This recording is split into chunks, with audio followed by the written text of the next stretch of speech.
Ito, napakalaki na ng puno ng malunggay namin. Kasi pabungain niya, tapos sa kanya puputulan. Kasi, curry plant. Ito pa rin po to. Ito mga kalus, oh. Curry plant. Tapos ito.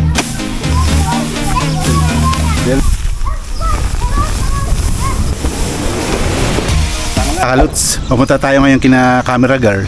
Ito, napadaan muna tayo kasi may ibibigay na binhis na sa Espanyol ay guanabana, pero sa English is guyabano, at saka yung curry plant si Abdurrahman may bibigay, and then may binigay din pala siya natin sa ng mga binhi ng guyabano, ipupunla ko rin kasi de semilla.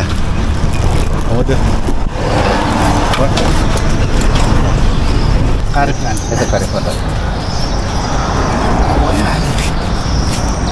Yeah!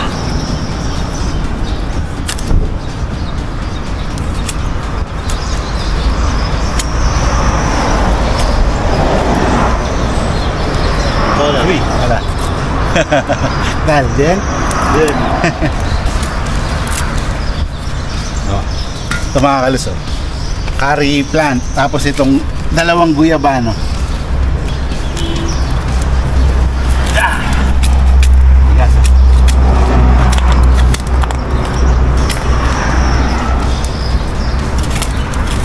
Sana mapabunga natin to.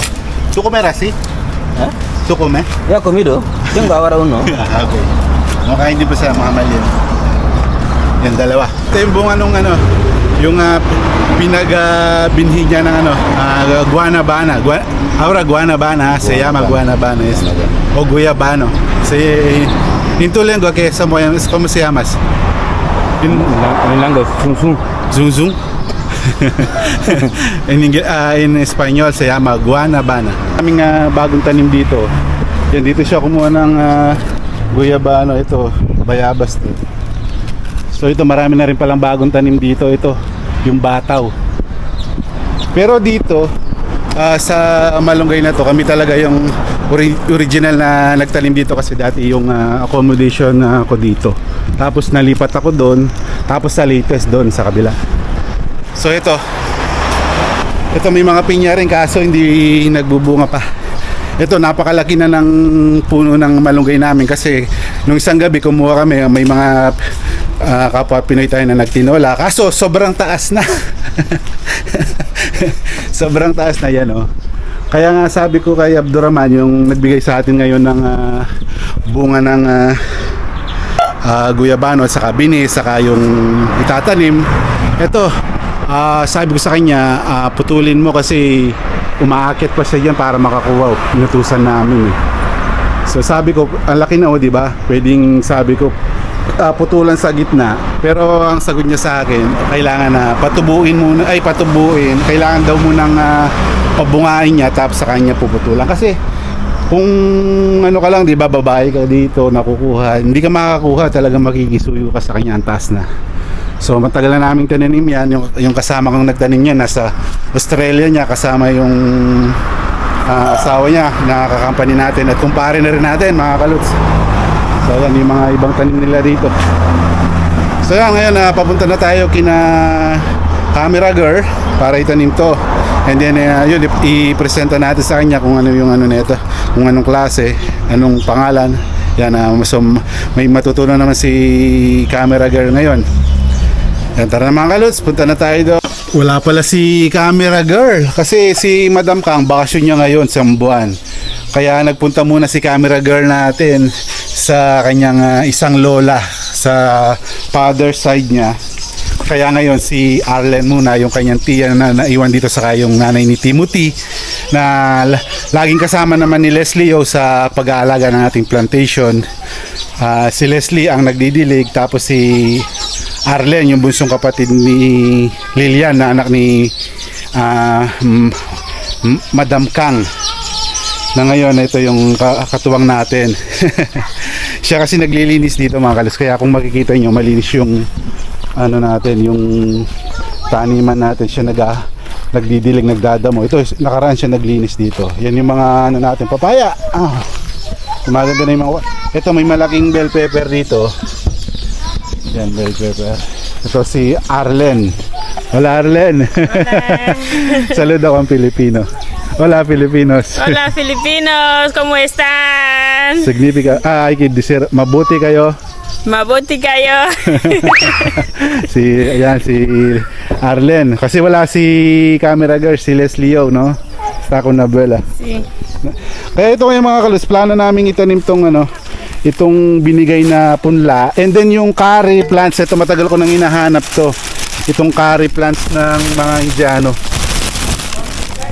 Isa Tapos yung guyabano, may tubo ng dalawa na binigay ni Abdurrahman. Itatanim ko dito. Yung mga buto dito na itatabi sa papaya. Although di pa naubos kasi yung mga nakaraan binibigyan namin yung mga dumadaan din dito. Pero marami rin talaga. Kaya yun mga kalos. Kasi muna makakatuwang natin. So wala yung magaling na camera woman natin si Leslie O. So yan. Dito namin naisip ni Arlen na ilagay yung yung dalawang guyabano tapos yung isang curry. Se llama curry. Se usa siempre de indio para poner en pollo. Ito tatanggalin muna natin ito, lilipat natin. Meron namang isa rito. Tapos ito na rin. Tatanggalin na rin namin kasi marami naman kaming ditong tanglad. So para magkaroon ng space dito kasi dito lang yung pinakamataba na lupa. Doon kasi medyo mahina yung niya doon yung lupa sa bandang taas. Kaya doon na lang, doon na talaga yung nababagay doon yung curry plants. At mas madali pang makita kasi hindi makakapakan. Di ba, Len?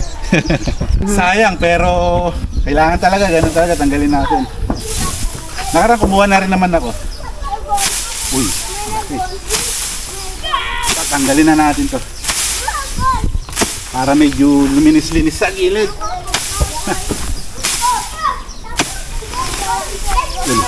Dali lang palang tanggalin.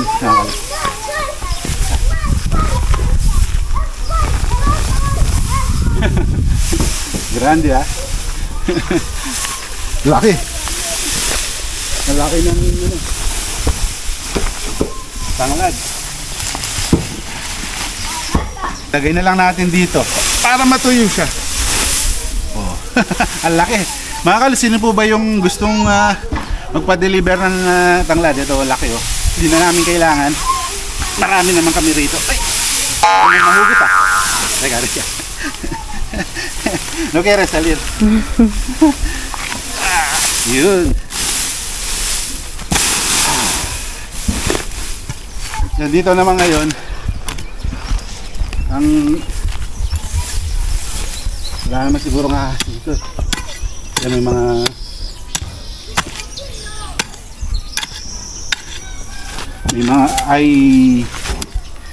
may butas. May butas. Kami ng lupa doon sa may pinagsigaan para naman tumubo ng maigi. Si Arlen ang magtatanim. Yan Arlen. Después coger aquí para echar abajo. Es más fuerte, más bien, más fertilizado. So, vamos ver. Kasi yung mga papaya, si Leslie ang nagtanim. Ito, si Arlen ang magtatanim. Ako na yung curry plants kasi gusto kong mapatubo yung curry plants. Ito, este curry. Katagal ko nang hinahanap to. Oh, curry plants. Ako yo va a plantar este y otro semilla también, ¿ok? Yan, so Arlen, tú plantar ahora. Aprieta un poco de raíces. Yan.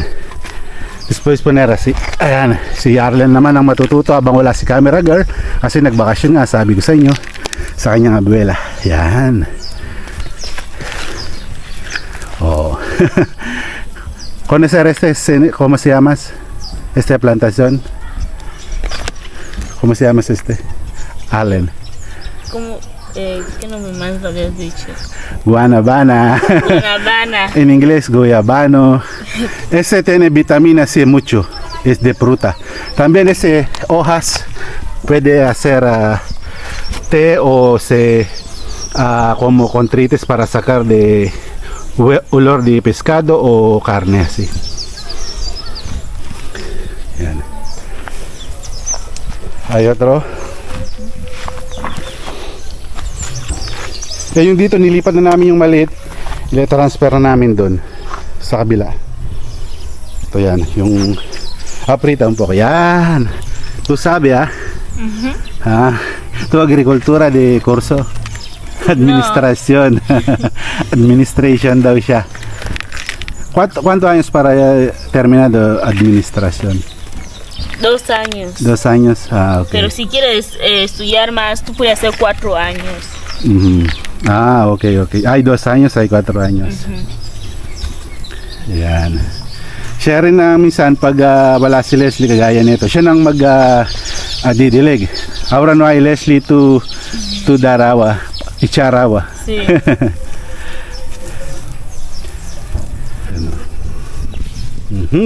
Guanabano. Ito na yung curry plant, sana lumaki to, kaya ako yung magtatanim. Ay, ito.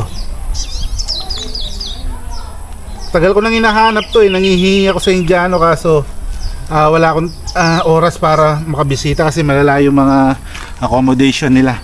Buti dito sa may dating accommodation namin yung nagbigay na ng buto ng ng guyabano kaso yung buto ng guanabana nawawala. Sa tingin ko naiwan doon or babalikan ko mamaya mga kaluts. Iba na yung bumabata, makakalimutin na. And then di bale may dalawa naman dito ay dos aquí Allen. Yung ba mira rin casa ko donde ay malamang na iwan ko kanina doon sa may upuan na inilapag ko. Wala sa kasi dami pa naman ng buto. Okay lang. Importante may tanim natin yung dalawa saka itong balikan na lang natin pag nakita pa natin ipupula natin doon dapat sa tabi ng papaya. Kaya itong curry plants sana tumubo to. Yan. Kaya yung itim na lupa yung kinuha natin. Kaya sana tumubo itong curry plants.